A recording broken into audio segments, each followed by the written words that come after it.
జోరుగా సెంటర్లు, బార్లు, పబ్ కల్చర్ పాతబడ్డాయి. ఇప్పుడంతా రాక్ మ్యూజిక్, కిరాక్ డాన్స్లే.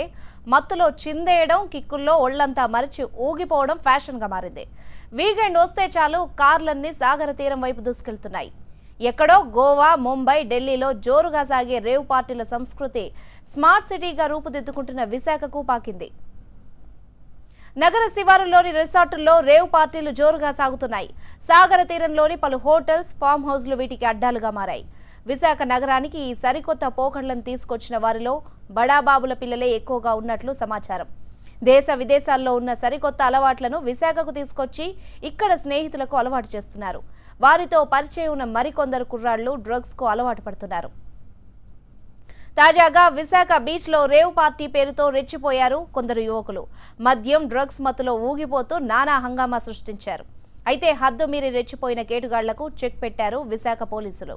వీకెండ్ జోష్లో రేవ్ పార్టీల పేరుతో బీచుల్లో ఫుల్లుగా మందు తాగి హంగామా చేస్తున్న యువతీ యువకులను రెడ్ హ్యాండెడ్గా అరెస్ట్ చేశారు. ఈ రేవ్ పార్టీకి అనుమతి ఎవరిచ్చారు? ఇంతకీ డ్రగ్స్ ఎవరు సప్లై చేశారు? పర్మిషన్ ఎవరిచ్చారనేది సస్పెన్స్ గా మారింది. ఓపెన్ ఏరియాలో నిబంధనలకు విరుద్ధంగా రేవ్ పార్టీకి అనుమతులు ఇచ్చిందెవరన్న దానిపై పోలీసులు ఆరా తీస్తున్నారు. ఈ కేసులో 5 నిందితుల్ని అరెస్ట్ చేసి వారి కాల్ డేటాను విశ్లేషిస్తున్నారు. సూత్రధారులు ఎవరన్న దానిపై పోలీసులు ఫోకస్ పెట్టారు. ప్రస్తుతానికి ఎక్సైజ్ అధికారుల చుట్టూ ఉచ్చు బిగుస్తోంది.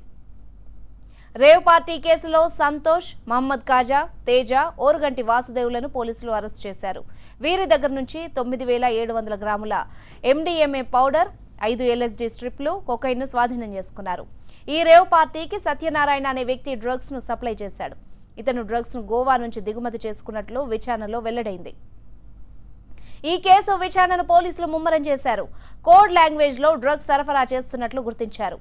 కొకైన్ కు C, MDMA పౌడర్ కు M, LSD స్ట్రిప్స్ కోసం L గా కోడ్స్ వాడుతున్నారు. మరో 2 అదుపులోకి తీసుకున్న పోలీసులు event organizer Veeraraghava alias Sonu కోసం గాలిస్తున్నారు.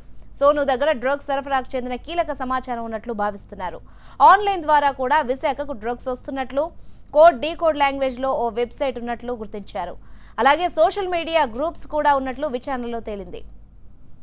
బీచ్ లో పార్టీకి తాము పర్మిషన్ ఇవ్వలేదని పోలీసులు అంటున్నారు. ఎక్సైజ్ అధికారుల నుంచి అనుమతులు తీసుకున్నారని, వారు ఎలా అనుమతి ఇచ్చారో తెలియదన్నారు.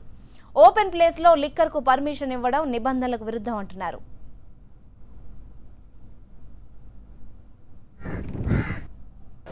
ఓపెన్గా పార్టీ తీసుకునేటప్పుడు సౌండ్ సిస్టమ్కి కంపల్సరీగా పర్మిషన్ తీసుకోవాలి. పర్మిషన్ అనేది తీసుకోవడం జరగలేదు.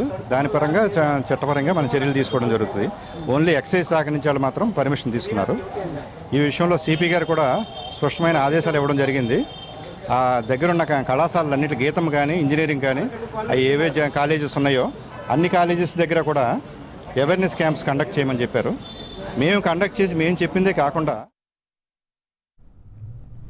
పర్మిషన్ లేకుండా అడ్డగోలుగా జరుపుతున్న రేవ్ పార్టీ యాజమాన్యంపై కఠిన చర్యలు తీసుకోవాలన్నారు ఏపీ మహిళా కమిషన్ చైర్పర్సన్ నన్నపనేని రాజకుమారి. ఈ సంస్కృతి వెంటనే ఆపాలన్నారు ఆమె.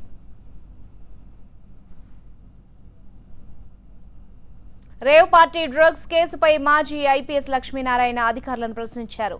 విచ్చలవిడిగా రేవ్ పార్టీలను నిర్వహించే పర్మిషన్ వారికి ఎవరిచ్చారంటూ మండిపడ్డారు.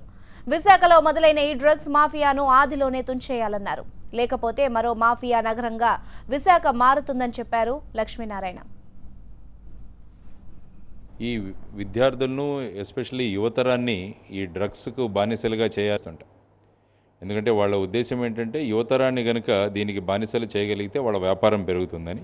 ఇవి international drug mafia, drug rackets ఉంటాయన్నమాట. కాబట్టి వీటి గురించి మనం చాలా అప్రమత్తంగా ఉండాలి.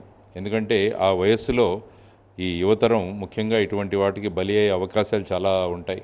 మేము ముంబై